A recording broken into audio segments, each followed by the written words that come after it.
quiet with no football, but thankfully, Shams Charania has got us covered of ESPN and dropped one of the biggest trade bombshells I think that you could possibly imagine.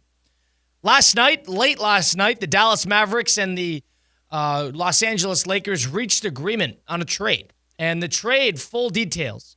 The Lakers receive Luka Dončić, Maxi Kleber from the Dallas Mavericks, and Markieff Morris. The Mavericks get Anthony Davis, Max Christie, and a 2029 Los Angeles Lakers first-round pick. The Jazz are the third team involved, and they're picking up 2 picks and Jalen Hood-Schifino. So, a couple things to break down here. Number one is allegedly nobody saw this coming. 0 people saw this coming, and that's including LeBron, that's including Luka Dončić, that's including the rest of the NBA, that's including Anthony Davis.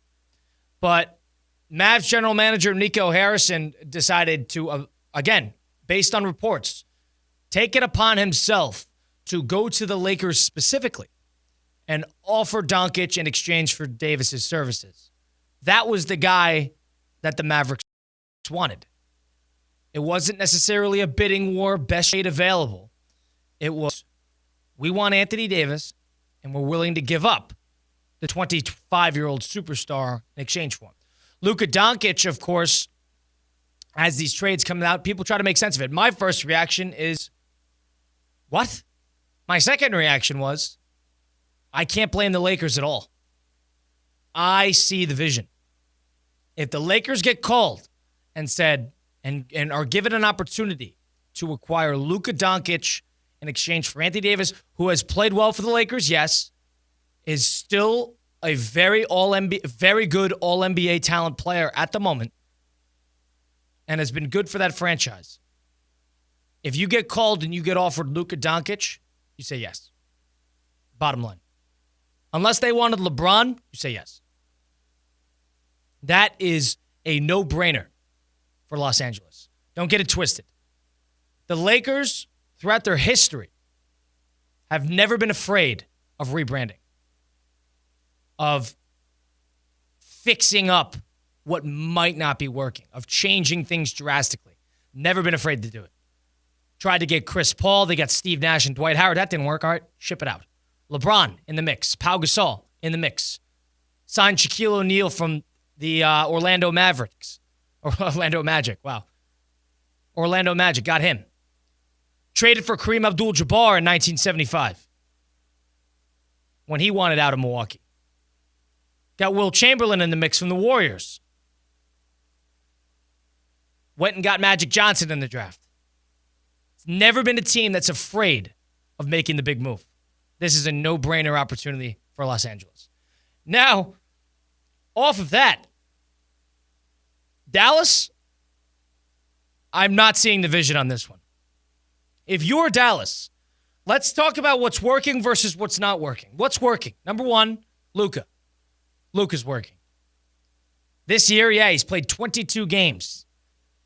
Some conditioning issues, allegedly. He's a little overweight. People are worried about how much he loves it. And he's probably a pain in the rear end to deal with. But the Mavericks are coming off a finals run where he played 70 games, led the NBA in scoring, and as a 5 seed, went to the NBA Finals. And then after 40-ish games, you're going to ship him out? My biggest takeaway from that, from Dallas's perspective, is that this guy must be one of the biggest pain in the rear ends in the NBA. And this team wants nothing to do with it.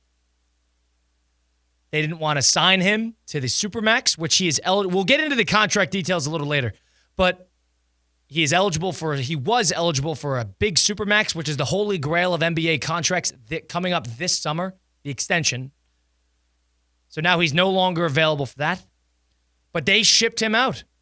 And I give the Lakers credit for saying yes. And Dallas, what are you thinking? What are you doing? Talk about losing the fan base, throwing everybody for a loop. If nobody in the building knew, including the players, you just traded away your blue chip, your guy who sells tickets. The guy you were planning on building a statue of, you just traded away.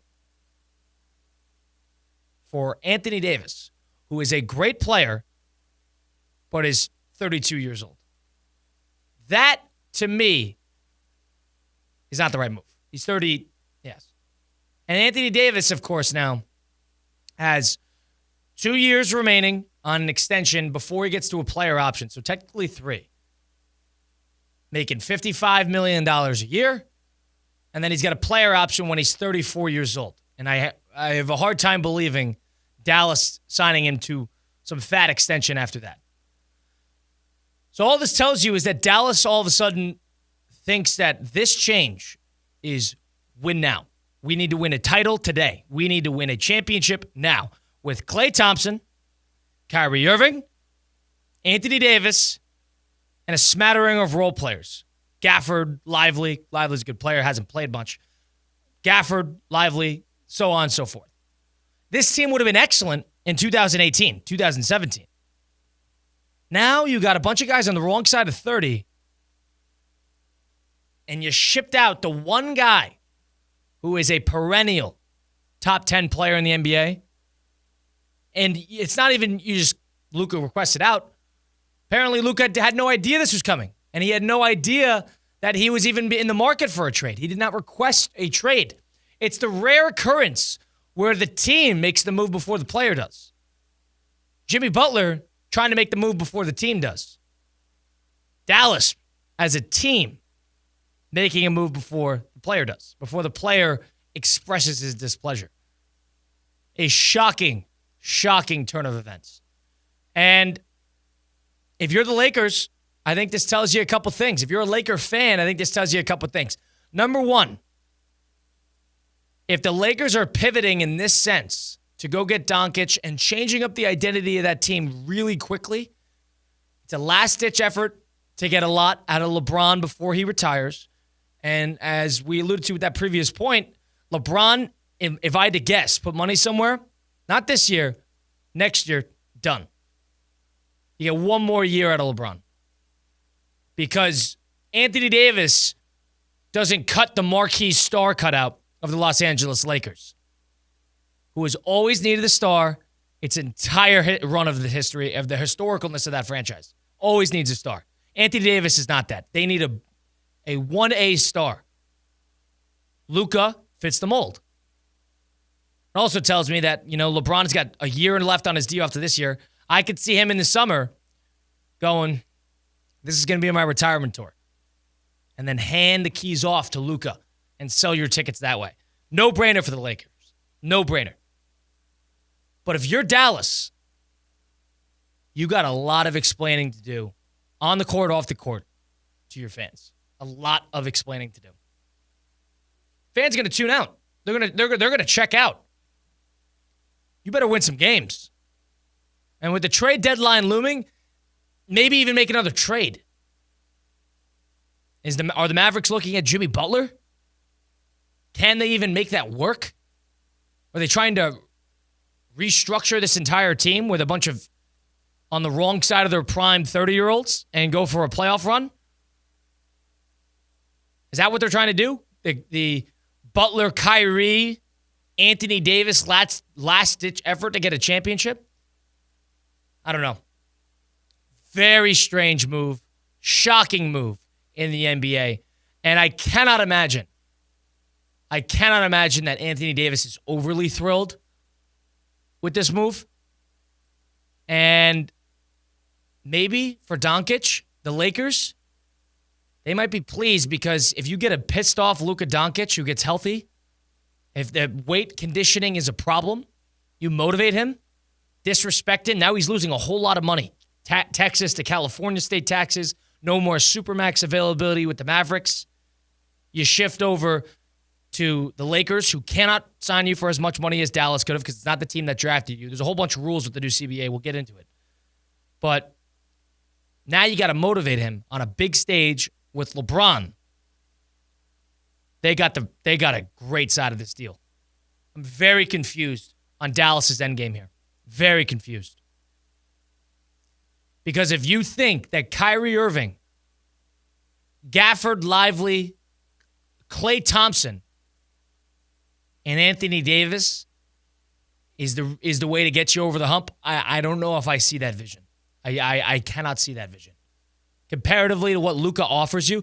Luka, for example, in terms of scoring, in terms of playoff effectiveness, smaller sample size, but he is the third highest scoring average in the regular season in the history of the NBA. Behind who? Michael Jordan and Will Chamberlain. 28.6 points per game. All right. In the playoffs, he averages 30.9 points per game. Second most all time. Behind who? Michael Jordan. So you're talking about a guy who's a great regular season performer, a great postseason performer, and is 25 years old. For Anthony Davis, who was going to be 32. And people want to overrate his injury history. Fine. The injuries is not that much of a problem at the moment. I'm thinking long term. Right now, yeah, you might get something out of it because you're worried that Luka's out of shape or whatever it may be. He's hurt, can't get healthy. But Luka, for 5 years running, has been an All-NBA first teamer. He's played in his career 72 games, 61, 66, 65, 66, and 70 last year. This year he's missed about 20 games. You got a guy who's playing 65-plus games per year fairly consistently at 25 years old, who's a great postseason performer. That is a confusing move. Dallas is going to need to make another move here to make this all feel real, feel worth it. Because I, for one, am not seeing the end game here.